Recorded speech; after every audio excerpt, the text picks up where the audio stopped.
مفتی صاحب اب فواد چودھری صاحب بھی چھوڑ کر چلے گئے، یہ کچھ ہمیں عجیب سا لگ رہا ہے. یہ ذرا سمجھائیے گا کہ 5 دفعہ اگر شیریں مزاری صاحبہ گرفتار ہوتی ہیں تو 6ٹی دفعہ اس لیے نہیں ہوتی کہ وہ کہتی ہیں میں چھوڑ کر جا رہی ہوں. اگر کوئی مجرم ہے تو صرف اس لیے چھوٹ جائے گا کہ وہ کہہ رہا جی میرا تعلق اب تحریک انصاف سے نہیں ہے. تو اگر اس نے جرم کیا تو پھر تو اس کو سزا ہونی چاہیے، اور اگر نہیں کیا تو پھر اس کو پکڑا کیوں گیا؟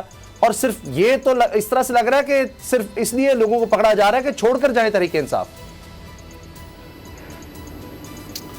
بسم اللہ الرحمن الرحیم. اسامہ، ایسا ہے کہ کسی پہ دباؤ ڈال کر پارٹی چھوڑانا یہ تو بہت غلط بات ہے. یہ آج بھی غلط ہے اور کل بھی غلط تھا. اور مجرم کو جرم کی نوعیت کے مطابق دیکھنا چاہیے، یعنی اس کو لاحقے اور سابقے سے ہٹ کر دیکھنا چاہیے. یعنی جرم کو دیکھنا چاہیے کہ جرم کس طرح ہے اور اس کے مطابق ڈیل کرنا چاہیے، چاہے وہ لائن کے اس طرف ہو تو بھی اور لائن کے اس طرف ہو تو بھی. ایسا نہیں ہونا چاہیے جس طرح آپ نے کہا، یہ ٹھیک نہیں ہے.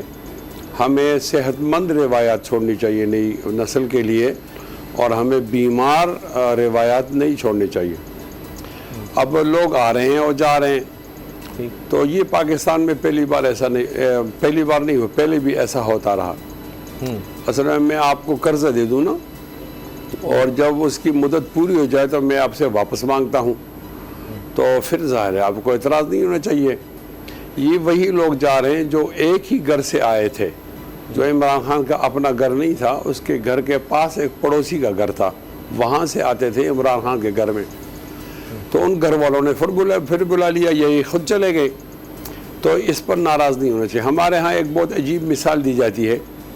ایک آدمی وہ منڈی میں چلا گیا، تو ہمارے ہاں عادت ہوتی ہے لوگ چادر لے کر جاتے ہیں. تو کسی نے اسے چادر چوری کر دی. تو جب چادر چوری ہو گئی تو وہ گھر آیا، تو اس نے اپنے والد سے کہا کہ ابو جان میں نے تو چادر بیچ دی، چوری کا نہیں کہا. تو اس نے کہا آپ نے کتنے پر بیچی ہے؟ تو اس نے کہا جتنے پر آپ نے لیے، جس قیمت پر آپ نے لیے. تو باپ نے جواب دیا میں نے لی تو نہیں تھی، تو میں نے کسی منڈی میں جا کر میں نے کسی چوری کی تھی. اس نے کہا ابو جس قیمت پر آپ نے خریدی تھی اسی قیمت پر وہ واپس چلی گئی ہے. تو جس طرح یہ آ رہے تھے نا، کل یہ بھی تو غلط تھا. ایک حقیقی سیاست، ایک منٹ جی آپ بات کریں. ایک حقیقی سیاست، ایک مصنوعی سیاست نہیں ہوتی.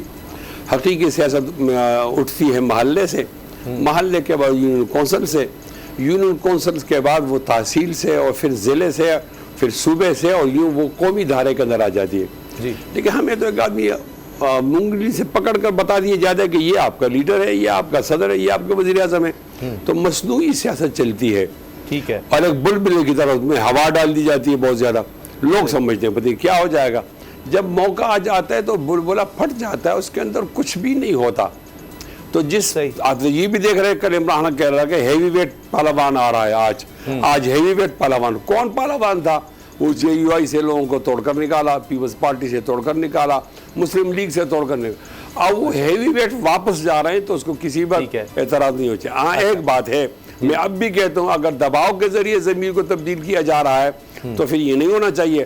اور ہاں اگر بعض لوگوں کی یہ رائے ہے کہ عمران کے خلاف ہے اور 9 مئی سے واضح ہو گیا ہے اور اس کے ہندوستان تکڑا ہو رہا ہے، پاکستان کمزور آ رہا ہے، اور میرا ضمیر کہہ رہا ہے کہ میں ملک کے خلاف سیاست نہ کروں، تو اس کو مانا بھی جا سکتا ہے اور یہ ٹھیک بھی ہے. بالکل صحیح مفتی صاحب. لیکن یہ جیلوں میں جا کر ہی ضمیر جاگ رہا ہے. اسد عمر، شاہ محمود قریشی کا ضمیر جب جاگ جائے گا میرا خیال ان کو بھی رہائی مل جائے گی. سبسکرائب کریں اور بیل دبائیں تاکہ کوئی خبر رہ نہ جائے.